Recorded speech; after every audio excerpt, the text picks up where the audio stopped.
Good morning friends आइए जानते हैं कैसे तूफ़ान 2024 के हिसाब से हम श्रीलंका में डंका बजा सकते हैं, मतलब किस तरीके से हम श्रीलंका का ट्रिप क्वालिफाई कर सकते हैं। तो उसके लिए आपको चेक करना है मार्च मंथ में आपका बेस टाइटल है और मार्च मंथ में आपका पेड एज टाइटल क्या था।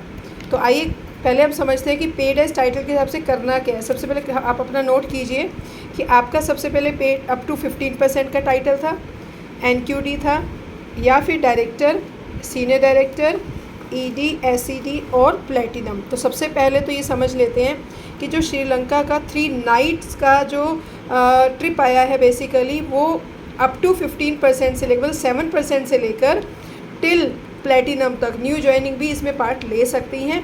तो करना क्या होगा, या तो अपने टाइटल को मेंटेन करना होगा या फिर अपने टाइटल को जंप करना होगा। और अगर हम मेंटेन करते हैं तो हमें मिलेंगे 1 पॉइंट, और जब एक टाइटल जंप करेंगे तो मिलेंगे 2, और अगर 3 या 3 से ज़्यादा टाइटल जंप करेंगे तो मिलेंगे 3 पॉइंट। तो फॉर एग्जांपल अब समझते हैं कि पॉइंट्स की कैलकुलेशन कैसे होंगी, हमें कितनी रिक्वायरमेंट है और हम कैसे इस ट्रिप को एंजॉय कर सकते हैं। तो अगर हम अप टू 15% मतलब न्यू ज्वाइनिंग या फिर 7% से लेकर 15% का हमारा टाइटल था मार्च में, तो हमें 14 पॉइंट्स कलेक्ट करने हैं। क्राइटेरिया मंथ है हमारे यहाँ से अप्रैल से लेकर अक्टूबर मंथ, मतलब 7 मंथ्स के अंदर हमें 14 पॉइंट्स इकट्ठे करने, कलेक्ट करने, या तो टाइटल को मेंटेन या जंप। आइए देखते हैं 14 पॉइंट करने के लिए हमें करना क्या होगा। तो that is paid as title and this points. तो अगर हम डायरेक्टर करते हैं, मतलब हम 15% तक के टाइटल से जंप करते हैं डायरेक्टर तक, क्वालिफाइड डायरेक्टर तक, तो कंपनी हमें जंप करने के कितने पॉइंट देगी दोस्तों, एक लेवल जंप करने के 2 पॉइंट। सिमिलरली मई में भी मुझे करने हैं 2 पॉइंट, जून में भी 2। अगर आपका टाइटल मतलब डायरेक्टर ही मेंटेन होता रहता है 7 मंथ्स तक, तो दोस्तों आप कलेक्ट कर लेते हो 14 पॉइंट्स।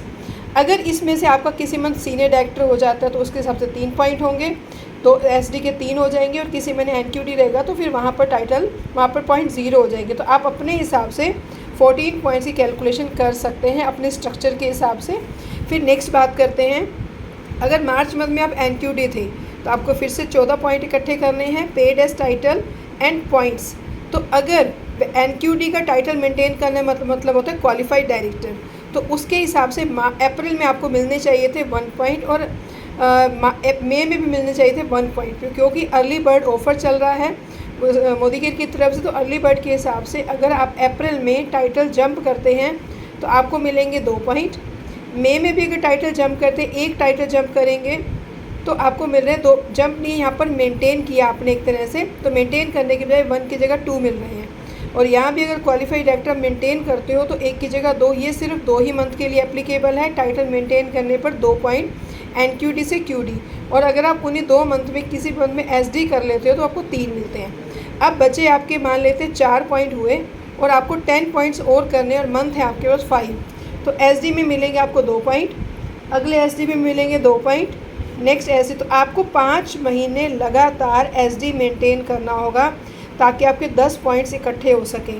बाकी कैलकुलेशन आप ईडी एसईडी बन जाते हैं तो उसके हिसाब से आप अपनी कैलकुलेशन कर सकते हैं। तो दोस्तों आपके हो गए 14 पॉइंट्स इकट्ठे, और आपने क्वालिफाई कर लिया 3 नाइट्स का श्रीलंका का ट्रिप। मान लेते हैं पेड एज टाइटल आपका था director, qualified director in March month, तो इसके हिसाब से आपको 13 पॉइंट्स कलेक्ट करने हैं 7 मंथ्स में, जो कि हैं हमारे अप्रैल से लेकर अक्टूबर तक।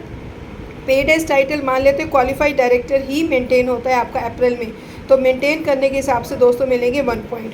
बट अगर आप सीनियर डायरेक्टर करते हैं तो आपको मिलेंगे 2 पॉइंट, मतलब 1 लेवल जंप किया। पर क्योंकि आपको 13 पॉइंट इकट्ठे करने हैं और 1 पॉइंट आपका डायरेक्टर के हिसाब से बचे 12, तो दोस्तों आपके पास ऑप्शन क्या है, आपको 12 पॉइंट कलेक्ट करने हैं 6 मंथ्स में। तो एसडी में कितने होंगे 2, अगले एसडी में भी 2, तो 6 मंथ्स आप लगातार अपना सीनियर डायरेक्टर मेंटेन करेंगे तो आपके 13 पॉइंट्स कलेक्ट होंगे और आप क्वालिफाई कर जाएंगे श्रीलंका के लिए एक्जोटिक लोकेशन 3 नाइट्स। फिर हम बात करते हैं सीनियर डायरेक्टर, अगर मार्च मंथ में थे paid as title senior director, आपको उसके हिसाब से करने हैं 12 point.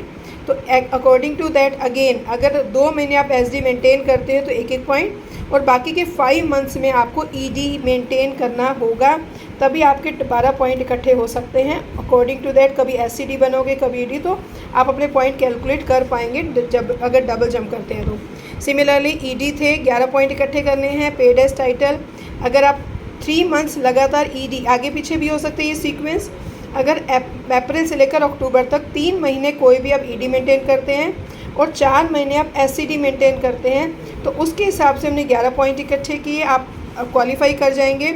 Similarly SCD and platinum, SCD में 10 पॉइंट, पेड एज टाइटल आपको 4 मंथ्स मिनिमम अगर आप एससीडी मेंटेन करते हैं, तो बाकी के बचे हुए 3 मंथ्स में टाइटल मिनिमम 1 लेवल जंप करना होगा ताकि आप डबल कर सको, 2 पॉइंट कर सको। तो प्लेटिनम 3 मंथ्स, एससीडी 4 मंथ्स। आप अपने हिसाब से कैलकुलेशन कर सकते हो, आप ऑर्डर चेंज कर सकते हो सकता है कि आपका पहले प्लेटिनम हो जाए बाद में एससीडी, हो सकता है आपके सारे प्लेटिनम हो जाएं। तो आपको मिनिमम कितने पॉइंट्स कलेक्ट करने दोस्तों? 10। तो इसके हिसाब से 4 मंथ एससीडी, 3 मंथ प्लेटिनम, तो आपके 10 पॉइंट्स इकट्ठे होते हैं। लास्ट हमारे पास है paid as title, platinum director 9 points इकट्ठे करने हैं। तो अब हम बात करते हैं अगर 9 पॉइंट्स कलेक्ट करने हैं, तो अप्रैल में मान लेते हैं 1 मेंटेन किया, फिर मेंटेन किया। अगर 5 मंथ्स आप मेंटेन करते हो तो दोस्तों 2 मंथ्स आपको क्या करना पड़ेगा? डायमंड टाइटल जंप करना होगा, उसके हिसाब से 9 पॉइंट्स। अगर आप डायमंड टाइटल शुरू में भी कर सकते हो, अगर आपका अप्रैल से लेकर जुलाई में अगर डायमंड टाइटल जंप हो जाता है तो लीडरशिप 2 करोड़ लीडरशिप क्लब के हिसाब से आप एक्स्ट्रा बेनिफिट ले पाएंगे। तो फ्रेंड्स, ये था हमारा Sri Lanka. All the very best, मिलते हैं श्रीलंका में। Thank you.